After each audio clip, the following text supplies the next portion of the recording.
Buenas tardes, hoy desde Bruselas, desde el edificio Berlaymont, donde en unos minutos el presidente de la Junta se reunirá con el vicepresidente de la Comisión Europea. Antes, Alfonso Fernández Mañueco estará en directo con nosotros. Hoy Castilla y León participará en el debate contra la violencia de género en el Comité de las Regiones.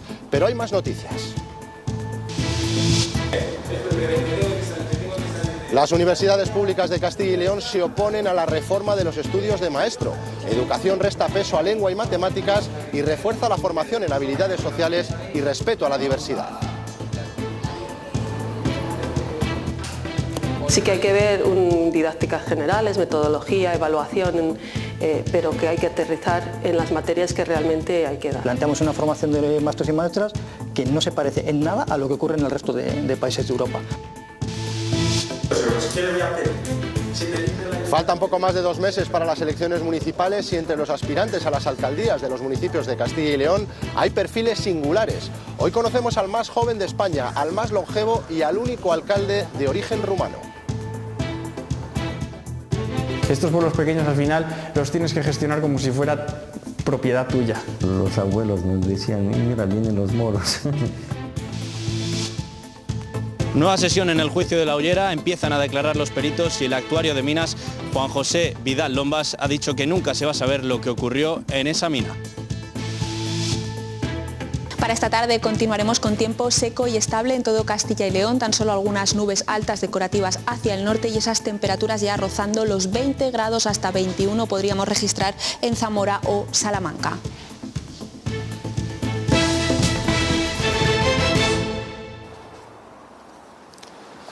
Hoy Castilla y León es protagonista en Europa, son imágenes de Bruselas. A las 3 de la tarde se reúne el Comité de las Regiones y el presidente de la Junta, en torno a las 7:30, intervendrá en el debate sobre violencia de género.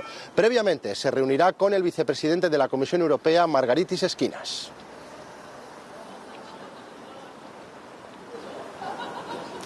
Pero antes de todo esto, Alfonso Fernández Mañueco nos ha querido acompañar en los exteriores de este edificio Berlaymont, desde donde hoy hacemos nuestro informativo. Presidente, buenas tardes. Hola, muy buenas tardes. En apenas media hora, lo decíamos, se reúne con Margaritis Schinas, el vicepresidente de la Comisión Europea. ¿Qué temas va a abordar en esta entrevista, en esta reunión?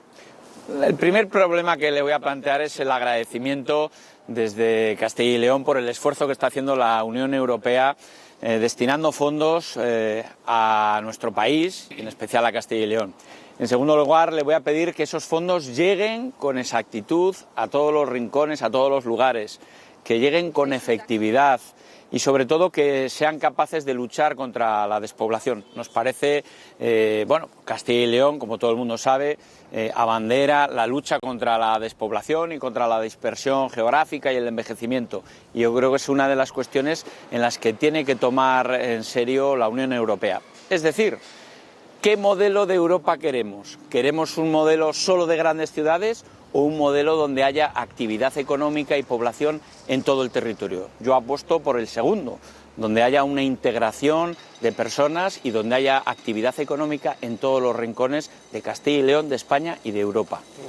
Eso le quería preguntar, cada vez son más importantes los fondos europeos para las economías nacionales de todos los países del viejo continente y también, por supuesto, para las economías regionales. Comentaba usted que es uno de los temas que va a abordar con el vicepresidente de la Comisión.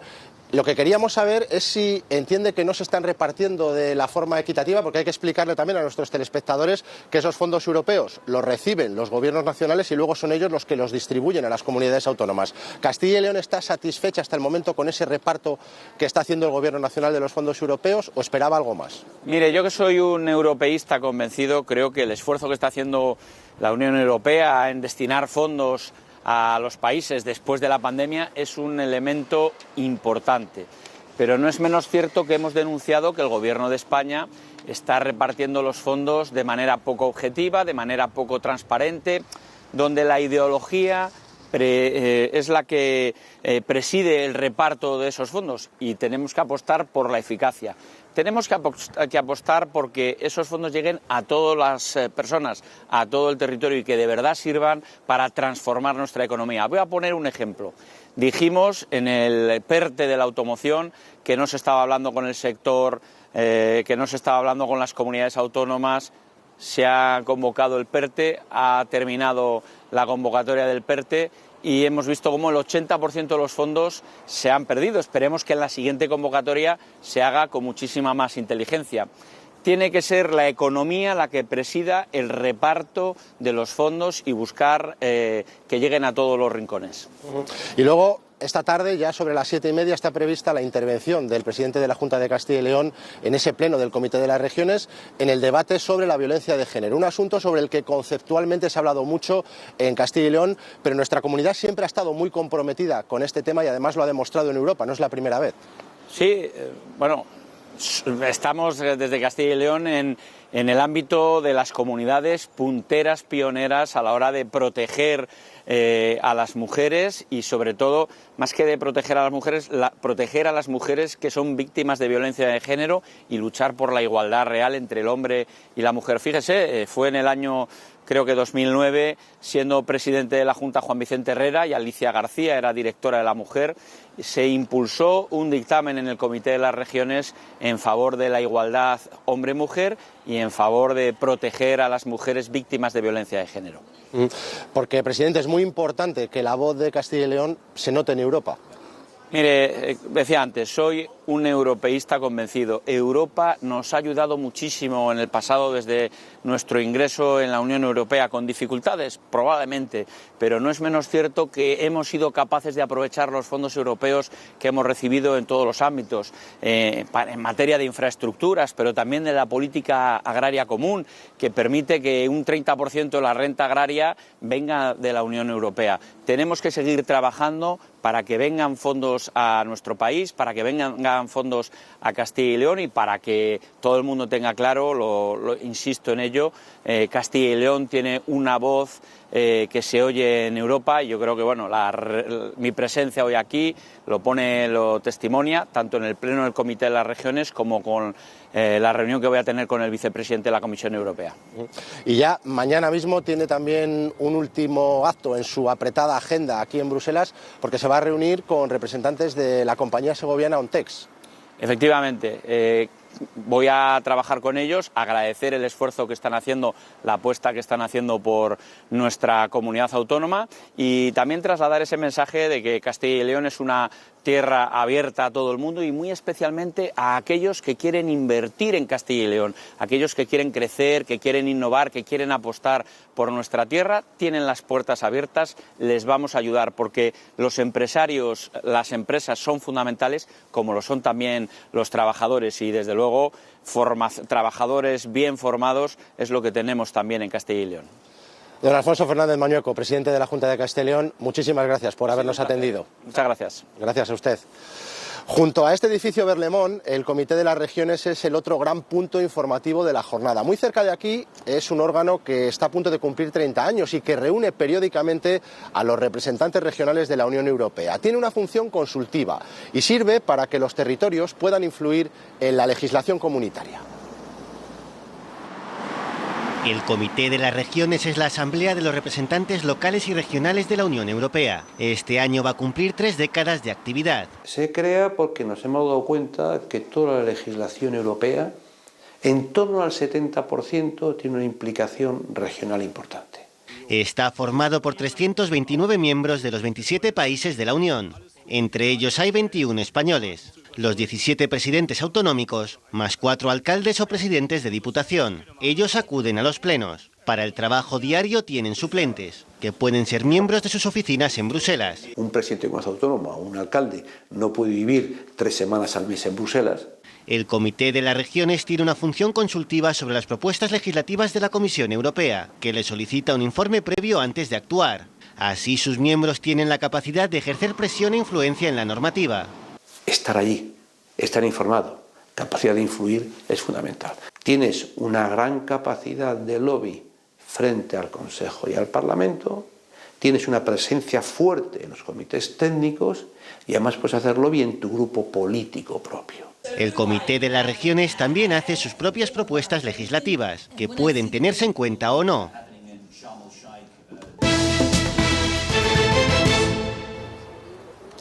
Menos matemáticas y más expresión corporal. Es uno de los cambios propuestos por el Ministerio de Universidades para reformar el plan de estudios de magisterio y que ha despertado un fuerte rechazo. La Facultad de Educación de Valladolid ha acordado por unanimidad presentar una alegación para su retirada y en la misma sintonía están el resto de universidades de la comunidad. La formación en matemáticas de los futuros maestros queda reducida a la mínima expresión en la propuesta de reforma. Choca que uno de los objetivos del proyecto sea formar al profesorado, futuro profesorado, en ciencias y en matemáticas y en tecnología, y luego se reduzca la carga horaria. Ha pasado de tener 18 créditos obligatorios a tener 6. No son las únicas damnificadas, también lengua, plástica o sociales. Se ha ampliado en gran medida lo que se llama formación básica, es decir, el gran fundamento de lo que es la formación de maestros, que tiene su lógica que esté, pero ha crecido de manera muy clara, con habilidades transversales y con competencias muy transversales, y ha crecido la especialización, que es claramente contradictorio con los retos que después se supone que van a tener que enfrentar maestros y maestras en su práctica profesional, a tenor de lo que dice la propia LOMLOE, por ejemplo. La propuesta de reforma salió de la Conferencia de Decanos de Educación. Visto el revuelo, acaban de pedir su retirada. El problema que ha habido es que no ha habido consenso por parte de áreas de conocimiento, no ha habido un consenso porque no ha habido quizá un debate público en todas las facultades. La Federación de Profesores de Matemáticas, sociedades científicas y varias facultades se han sumado a las alegaciones contra la reforma propuesta. Los alumnos de la Escuela de Magisterio Fray Luis de León dejan la teoría para pasar a la práctica.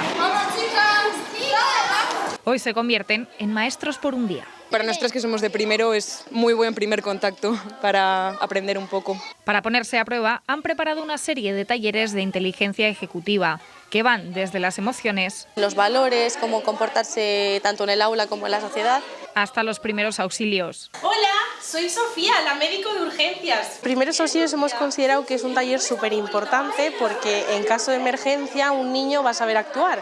Entonces, bueno, nosotros enseñamos a 4 posiciones importantes, la posición lateral de seguridad, hicimos iniciación de RCP con la canción de Bob Esponja. Primer contacto que sirve para confirmar su vocación. Sí, de verdad esto es lo que nos gusta y a lo que nos queremos dedicar y es una gran oportunidad, la verdad. Y que les muestra situaciones que no ven en la teoría. Que mientras estaba pintando se me ha caído el diente. Desde el otro lado, de momento, dan el aprobado. ¿Son majas?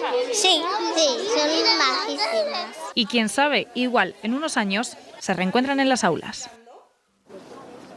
2 centros de FP de Castilla y León, el Pico Fuertes de Soria y el Centro Tecnológico Industrial de León, han entrado en la red europea de centros de excelencia profesional.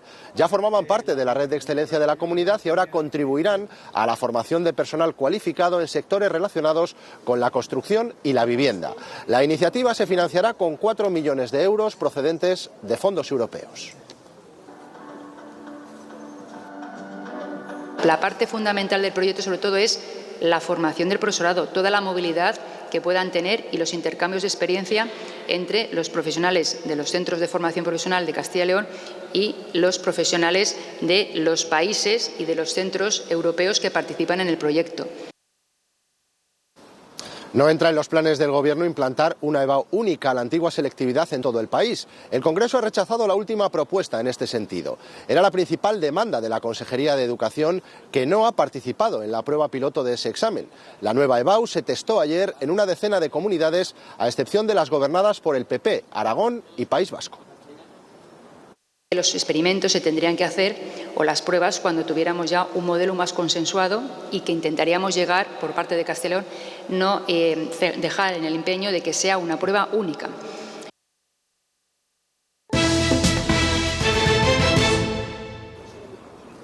La polémica desatada por la circular interna de la Comisión Deontológica del Colegio de Médicos de Burgos ya tiene consecuencias.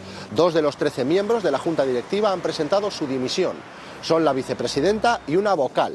Ambas alegan razones personales. Los demás miembros decidirán si continúan o no dentro de la dirección del colegio después de la asamblea de mañana. Se hablará de la circular que reprochaba a los sanitarios un exceso de muertes en soledad durante la pandemia.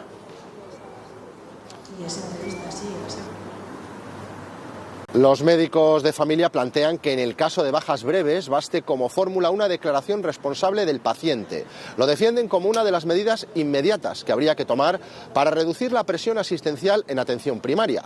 La Sociedad Española de Medicina de Familia habla de liberar a los facultativos de cargas burocráticas impropias y en las que incluyen también certificados médicos de actitud o justificantes de ausencia laboral o escolar. El consejero de Sanidad no ve viable la propuesta sobre las bajas. Es un documento en el que, desde nuestro punto de vista, los médicos tienen mucho que decir, sobre todo el tema de la baja y el tema de alta. Yo creo que es un tema que aparte de que pueda haber, que lo hablaremos con ellos, la declaración responsable de los pacientes, yo creo que es un tema de la suficiente entidad como para considerarlo como un tema médico importante. Y hoy ha comenzado la negociación de las 35 horas para los trabajadores públicos. Hay que adaptar la nueva jornada a cada uno de los sectores. En esta primera toma de contacto, los sindicatos exigen que se garanticen como mínimo los derechos de 2012 y aseguran que no permitirán trampas. El refuerzo necesario para su cumplimiento, para que no suponga que los empleados públicos tengan que trabajar más en menos tiempo. Que volvamos a la situación que teníamos antes del recorte, pero que además también se respeten algunas mejoras que hemos ido consiguiendo. Como mínimo queremos lo mismo, pero si podemos sentarnos y seguir avanzando o que vamos a olvidar de 12 años de luchas. Los sindicatos UGT y comisiones obreras han ratificado la última propuesta del Gobierno sobre la reforma de las pensiones. Este acercamiento con los sindicatos es el paso previo a la aprobación de la norma por Real Decreto Ley en el Consejo de Ministros. Previsiblemente se celebrará de forma extraordinaria mañana jueves. Los sindicatos apoyan esa reforma, pero la patronal cree que carga el aumento de los ingresos de la Seguridad Social sobre las espaldas de empresas y trabajadores. El ministro ha respondido que solo elevará el coste laboral por hora en 37 céntimos. En este momento el coste laboral total en España medio es de 25,4 euros. En Italia es, por ejemplo, 30. En la media europea es 32 euros por hora trabajada de coste laboral. La reforma que estamos planteando supone pasar de 25,4 en los primeros años a 25,5. La importancia de la mujer en el mundo de la empresa se ha incrementado de forma notable en los últimos años y la patronal en Castilla y León lo analiza en un foro. Mujeres que lideran, que pretende mostrar las trayectorias empresariales de mujeres de la comunidad. La primera en intervenir ha sido la vicepresidenta del grupo Antolín, la compañía burgalesa que fabrica componentes para el automóvil. Yo creo que las mujeres aportan algo diferente, tienen otra forma de enfocar las cosas, están mucho más cercanas a la gente de una forma general, entonces la forma de enfocar, digamos, esa gestión probablemente sea diferente. Una multinacional china podría aterrizar en Burgos. Se trata de una factoría de llantas que contaría con 150 millones de inversión y daría empleo a 700 personas. Hoy la Junta ha mostrado su apoyo y asegura que llevan ya meses trabajando en el proyecto. Haremos siempre todo lo que sea positivo para atraer empresas para nuestra comunidad autónoma y no haremos nada que ponga en riesgo la atracción de empresas. Las reuniones que hemos mantenido con ellos desde el principio, atrayendo el proyecto, iban en esa dirección. Saben que cuenta con el apoyo explícito de la Junta de Castilla y León, con el apoyo implícito, y es uno de los elementos básicos y determinantes que hacen que esta candidatura siga vigente a día de hoy. Lo ha dicho en la constitución del Comité Consultivo del Plan Sectorial del Hábitat. Se trata de un plan pionero, no hay algo así en ninguna otra comunidad autónoma. Movilizará más de 390 millones de euros para transformar ciudades y pueblos y mejorar también la cadena de valor.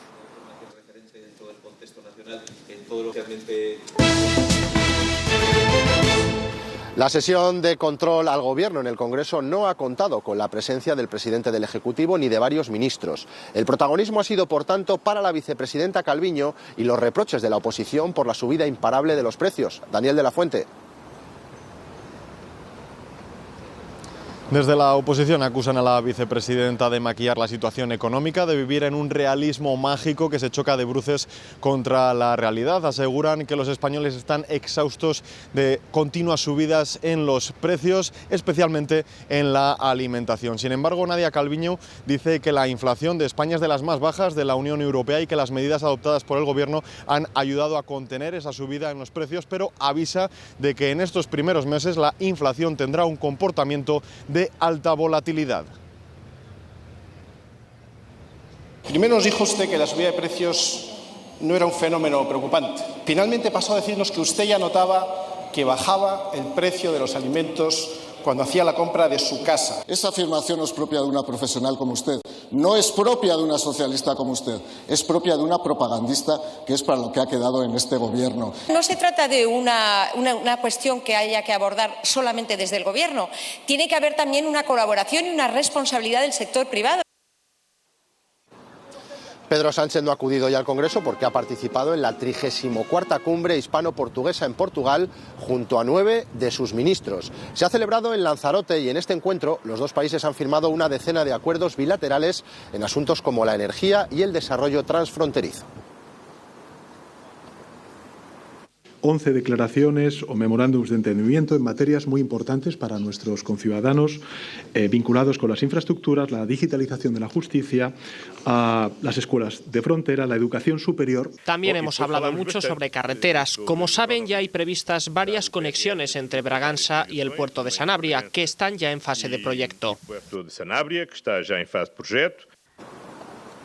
El Tribunal Constitucional avalará la ley de la eutanasia al rechazar el recurso de Vox en contra. Los de Abascal habían impugnado la norma por considerar que infringía el derecho a la vida.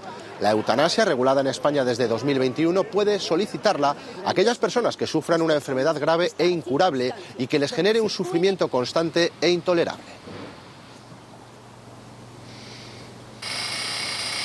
Faltan poco más de 2 meses para las elecciones municipales y entre los aspirantes a las alcaldías de los municipios de Castilla y León hay muchas singularidades. Está quien a sus 93 años sus hijos ya le han prohibido presentarse. Lleva más de medio siglo al frente de un consistorio. También el que con 19 se convirtió en el más joven al frente de un ayuntamiento y el único alcalde de origen rumano en el país. Con tan solo 19 años, este zamorano se convirtió en el alcalde más joven de España. El que se venga a meter a un pueblo pequeño de alcalde y tal y se crea que va a gestionarlo como una capital sin mancharse las manos, que se olvide. ¿Quién le iba a decir cuando se presentó que meses después tendría que hacer frente a una pandemia? Me ponía la mochila del herbicida llena de desinfectante y me iba a desinfectar los contenedores y tal, porque hubo temporadas que no teníamos gente trabajando en el ayuntamiento. Y del alcalde más joven al más veterano de España. Su trayectoria política comenzó en 1963 y acumula en el cargo los últimos 12 años del franquismo y 10 legislaturas desde que llegó la democracia. He estado 56 años de alcalde. Algunos me han llamado y dicen que me has quitado a mí la vez, digo, pero... Aquí no había una comida tranquila, sonaba el teléfono a cualquier hora del día. El único alcalde de origen rumano de España. Lo hemos localizado en Páramo de Boedo, a más de 3.000 kilómetros de su lugar de nacimiento. Nunca he pensado que voy a ser alcalde. Los abuelos nos decían, mira, vienen los moros. 3 ejemplos de alcaldes singulares con algo en común: las ganas de seguir trabajando por sus vecinos. No es habitual ver escenas de unidad entre la clase política y mucho menos en precampaña electoral. Sin embargo, esta es la imagen que han ofrecido esta mañana los portavoces de todos los grupos municipales del Ayuntamiento de Burgos.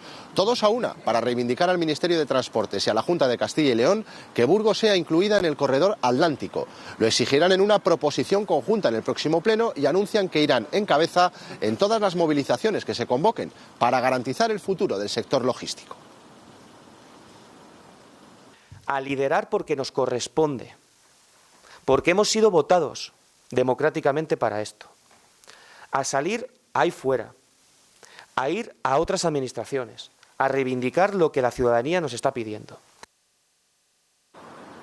Vox ha pedido a través de su grupo parlamentario en el Congreso la comparecencia de la ministra de Transportes para que explique lo que consideran esta discriminación de la provincia de Burgos en el desarrollo del corredor atlántico. Lo que sí que ha hecho el Gobierno central ha sido anunciar un encuentro en Castilla y León la próxima semana, aunque la consejera de Movilidad recuerda el retraso en comparación con el corredor mediterráneo. El mismo día se nombró un comisionado que llegó con 5 años de retraso respecto al del Mediterráneo, y aquí lo que queremos es que esas inversiones no sufran ese retraso, que se fijen en Castilla y León. Es un eje vertebrador que puede suponer muchísimos beneficios para las 9 provincias. A quien no se deja de lado es a Castilla y León. No se le deja de lado porque está el Gobierno de España, que considera a Castilla y León una parte fundamental dentro del desarrollo del corredor atlántico.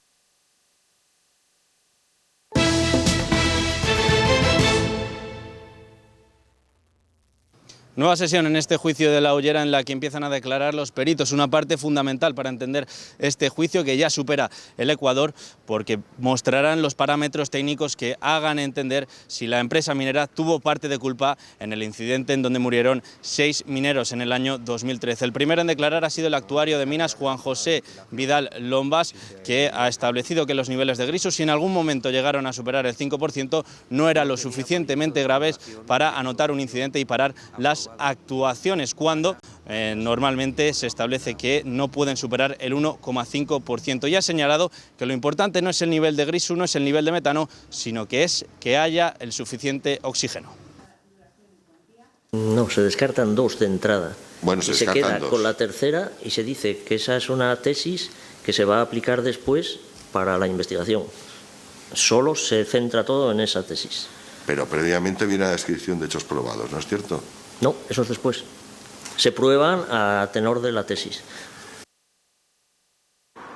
Los vecinos de la localidad segoviana de Turégano no pueden beber agua del grifo, esta vez por los niveles de bacterias fecales del último muestreo, que están situadas por encima de los límites. El ayuntamiento ha decidido cortar el suministro del manantial contaminado y limpiar los depósitos municipales. Hasta que el problema desaparezca, han iniciado el reparto de agua mineral.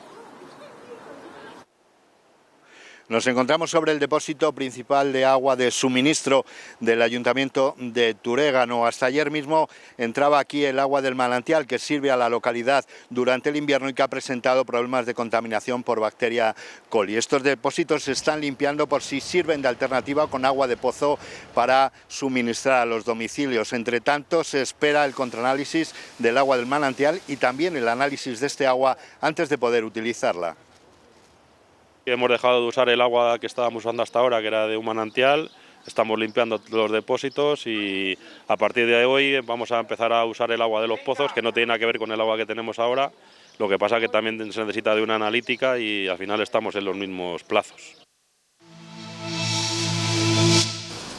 PP y Vox han rechazado en la Comisión de Movilidad de las Cortes, reunida esta mañana, implementar un nuevo descuento del 15% en el transporte metropolitano que se sumase al 50% actual que sufragan Junta y Gobierno central. El Partido Socialista reclamaba también más ayudas para los consistorios. Los grupos que sustentan al Gobierno aseguran que la Junta ya bonifica el 100% del transporte a la demanda y mantiene la totalidad de las líneas metropolitanas e interurbanas cuando el 90% son deficitarias. Te quiero tanto que cada paso que doy lo doy pensando en ti. Tanto que siempre te tengo presente. Tanto que por ti siempre lo mejor. En Pascual cuidamos de cada paso para cuidar de las familias como tú cuidas a la tuya, dando siempre lo mejor. Si lo quieres, lo cuidas. Pascual, dar lo mejor. Les hemos hablado estos días del Tour del Talento, que en su parada en Valladolid ha dejado su huella también en algunos institutos. El proyecto Amplificarte de la Fundación Princesa Girona y el sello musical Art House fusiona música y la educación para promover el bienestar social en los jóvenes. Algo ha cambiado esta mañana en el Instituto Núñez de Arce. Los alumnos han cambiado las 4 paredes y los pupitres por encontrarse frente a un escenario. En él, 3 jóvenes artistas cantan estribillos para hacer reflexionar a los jóvenes y fortalecer su bienestar emocional. Hay mucha música que manda mensajes negativos, queremos mandar un mensaje de positivismo. Los artistas son mensajeros de belleza, así que poder llevar la música con propósito en las aulas. Esperanza, crecer o rabia son los nombres de algunas canciones que han sonado en este centro escolar.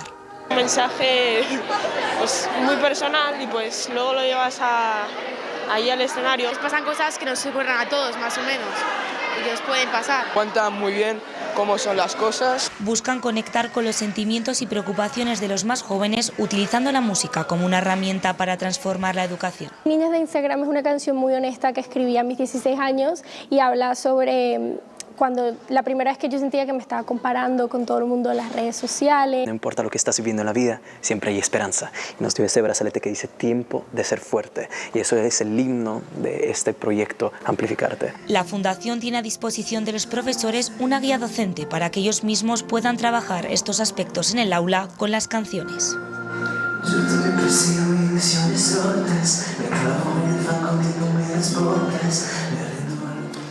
Pues así nos vamos, así les dejamos hoy desde este lugar excepcional, los exteriores del edificio Berlemont, la sede de la Comisión Europea, donde en tan solo unos minutos está previsto que comience la reunión del presidente de la Junta de Castilla y León, Alfonso Fernández Mañueco, con el vicepresidente de este órgano. Tendrán más noticias, como siempre, a las 8:30 con María Núñez. Pasen una feliz jornada. Adiós desde Bruselas.